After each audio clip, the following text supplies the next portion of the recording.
I am a small businessman by myself for years. The higher premium we collect hurt the small business. We must keep the business, this high premium in line. Therefore, the small businesses keep creating jobs.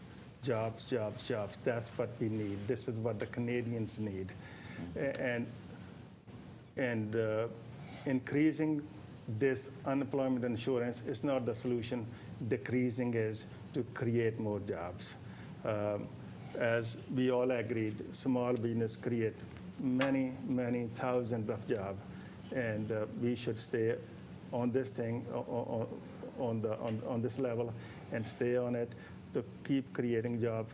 Let the businesses make some profit so they can invest in it. And I know, I work with the small companies, I own small companies.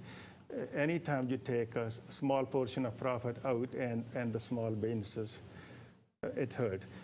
As I said earlier, the Canadian government in the last 18 months created $500,000, 500,000 jobs. If the increasing this premium will hurt us, will hurt the economy, and will hurt Canadians at the end of the day. So we stay on this level or we reduce it to keep staying on the job creation path. But the Conservative government has done it so far.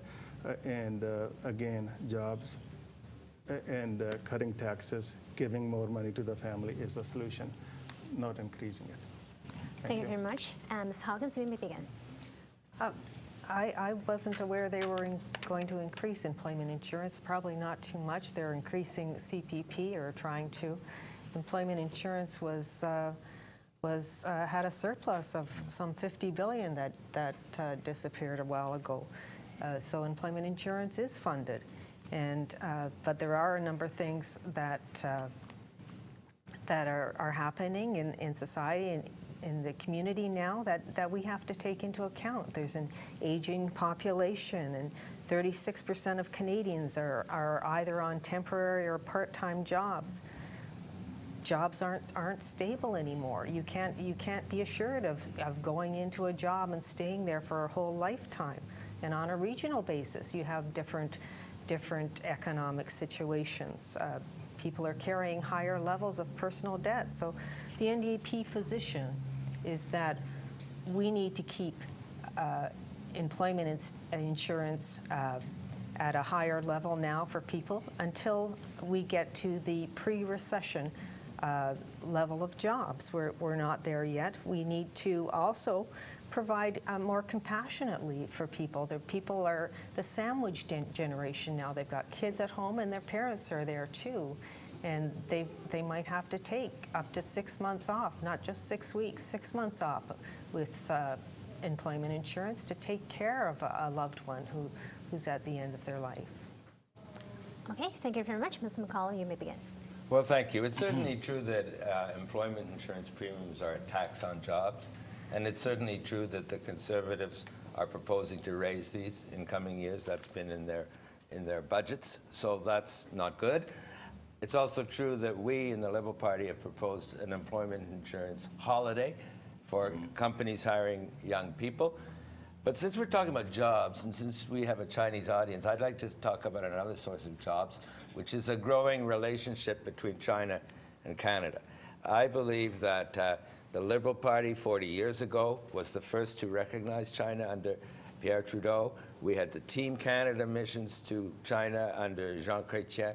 We had the strategic partnership signed between China and Canada under Paul Martin. So I believe China and Canada have a long history of friendship that we should build upon to strengthen the trade relationship and thereby create many, many jobs in both countries. Unfortunately, Stephen Harper insulted China. He boycotted the Olympics. He did not nurture the China-Canada relationship. And I think partly for job creation and partly because we want those relationships to be strong for their own sake, that a Liberal government would build on the Canada-China partnership that was signed in 2005 and thereby creating jobs. And I think that the Chinese community has a central role to play in this China-Canada relationship as a bridge between the two countries, and I think that is a very important part of the economic future of this country. Okay, thank you very much. And candidates, panelists, please begin the debate. John, the Conservative government of Canada have a pretty good relations with China. As you know, Canada is exporting nation, energy, minerals, among other things. And vice versa, we bring a lot of stuff, lots of goods from China to Canada. We are creating jobs, either importing energy or bringing the stuff from China. Well, look, in recent years, Mr. Harper's changed his tune a little bit.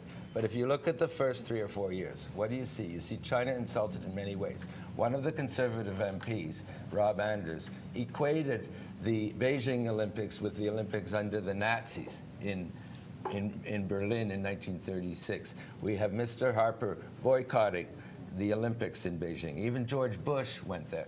We have the ambassador for China having to wait more than 6 months after arriving in Canada before he was seen by the government.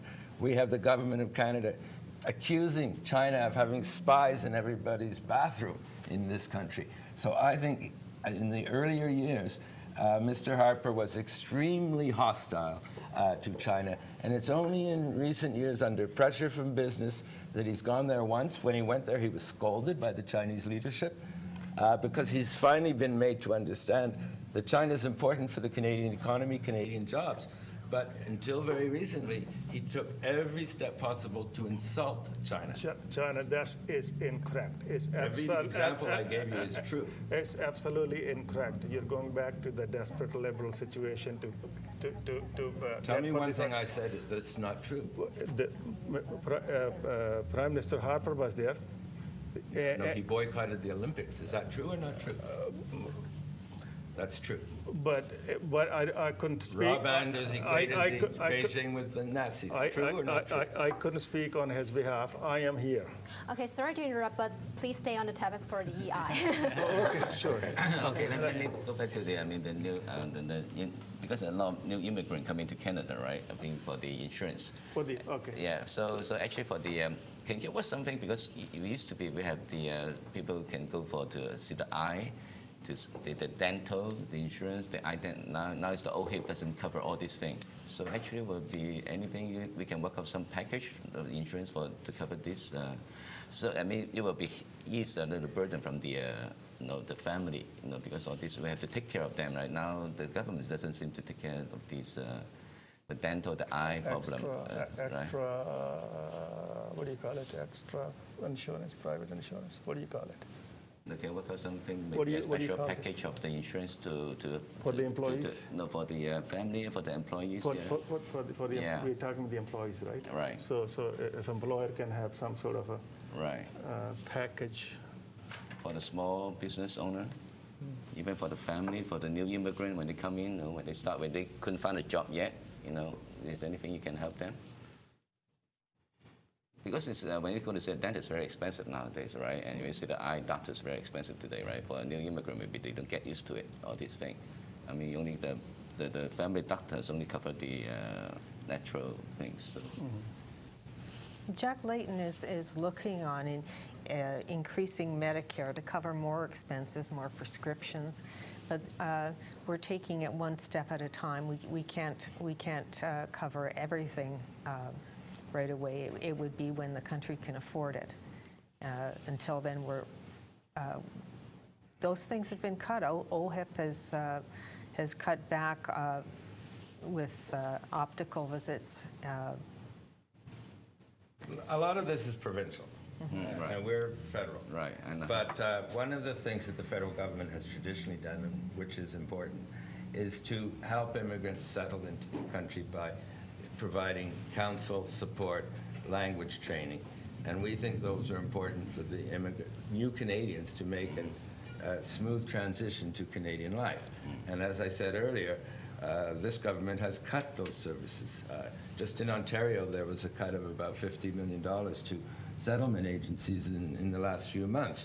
And so we think that those cuts have to be reversed because, as you point out, those immigrants coming into Canada have a difficult time starting. I mean, Bob, you said you had $7 in your pocket, I think. Absolutely. So you would understand that new immigrants have a difficult set of challenges. And I do think it's important that the federal government restore the services, the language training, and the other supports that we used to have. As John said, I came to the country with $7 in my pocket and didn't speak the language. I have to learn my own from every single angle. It's necessary. And you should push your party not to cut services to new immigrants. John, I'm sitting at the table with the Prime Minister, Stephen Harper. I will do anything for the people of Markham, Unionville to get them more jobs, cut more taxes, get them the packages what they required for the people of Markham, Unionville. Okay. A streamlined credential recognition, that would help a lot. Which we have done it. It was in the budget. Which will give you bridge loan for 2 years. They can upgrade themselves. This is a total fraud. Yeah. I'm not blaming you, Bob. You didn't do it. It's not your fault. It's Stephen Harper's fault. Last election, he promised to solve the credentials problem by having people do that from overseas before they come into Canada. But absolutely nothing has happened. So he made a promise last election, which he has totally broken. No improvement on the credential front. So why should we believe him on some new proposal? With all the fairness, since he's not there, all this information was in the budget. Okay, thank you very much. And let's take a break for now and take a deep breath if you need to. And we'll be right back for the final round of debate.